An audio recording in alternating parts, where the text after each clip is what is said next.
खाऊ साथीहरू, सुँगुरको मासु क्लब क्लब क्लब क्लब खाऊ। हामीहरू अक्सर होटलमा गयो भने भात खानलाई होटलवालाले सोध्छ माछा मासु के खाने भन्दाखेरि होइन, सबैले सुँगुरको मासु नै सबभन्दा पहिला सोध्छ र खान्छ पनि होइन। सबैलाई टेस्ट लाग्ने, राम्रो लाग्ने भनेको नि सुँगुरको मासु हो नि त।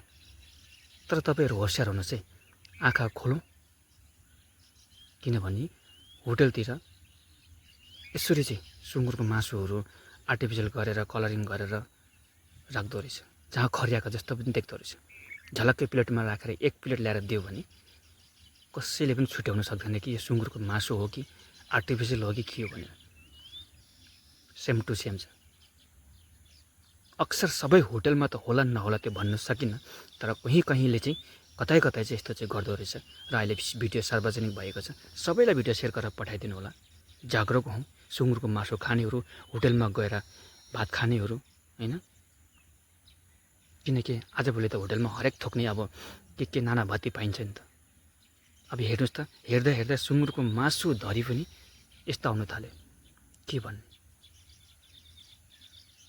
तपाईँहरू के भन्नु चाहनुहुन्छ यी भिडियो देखेर सबैलाई सेयर गरेर आफ्नो प्रतिक्रिया दिन नभुल्नुहोस्।